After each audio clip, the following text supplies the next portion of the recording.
اللہ तबारक व तआला ने जब इबलीस से ये फरमाया कि तूने हज़रत आदम अलैहिस्सलाम को मेरे हुक्म के मुताबिक सजदा नहीं किया, तो अब तू यहाँ से चला जा, क़यामत तक के लिए तेरे ऊपर लानत है।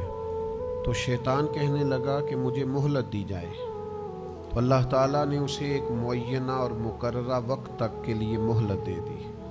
तो उसने कुछ दावे खुद किए, कहने लगा कि मैं लोगों के रस्तों में बैठूंगा, उन्हें गुमराह करूंगा, उनके खिलाफ चालें चलूंगा, वसवसा अंदोजियाँ करूंगा, और किस हद तक लोगों को गुमराह करूंगा और किन किन को गुमराह करूंगा। उसने कहा मैं उन सब को इज्तिमाई तौर पर गुमराह करूंगा, हर एक पर अपना जाल फेंकूंगा, हर एक को उसके मामले के मुताबिक राह हक से हटाने की कोशिश करूंगा, इल्ला इबादका मिनहुमुल मुखलसीन, लेकिन मालिक जो तेरे मुखलिस बंदे होंगे ना,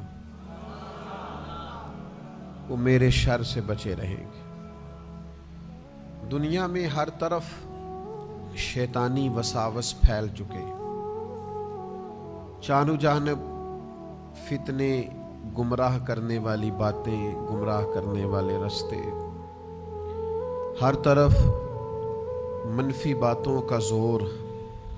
बुरी बातें भी लोग इतनी मुसज्जा, मुकफ़्फ़ा और ख़ूबसूरत करके करते हैं कि बहुत बड़े झूठे भी सच्चे महसूस होते हैं, माज़अल्लाह। बहुत कम लोग हैं जो इस गुमराही से बचते हैं। वो कौन हैं? उनकी एक ही तारीफ़ कुरान मजीद ने बयान की कि वो अल्लाह के मुखलिस बंदे हैं। जितना किसी के अंदर इखलास होता है, जितना वो तसन्नो से बचता है, जितना वो दिखलावे से बचता है, जितना वो शोहरत से बचता है, जितना कोई शख्स अपने आमाल को छुपा कर अपनी नेकी को महज अपने रब करीम के लिए करने की कोशिश करता है, उतना ही ज़्यादा वो शैतान के दाव से बचता है।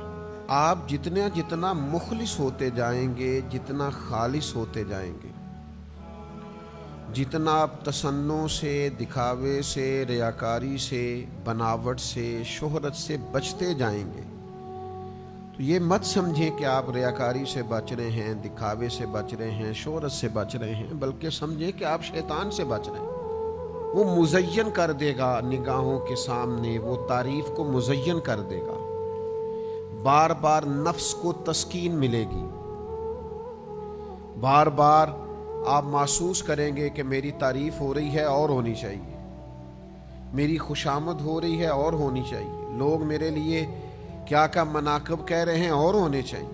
अल्लाह की रिज़ा का हुसूल ये इखलास के आला तरीन मकासद में से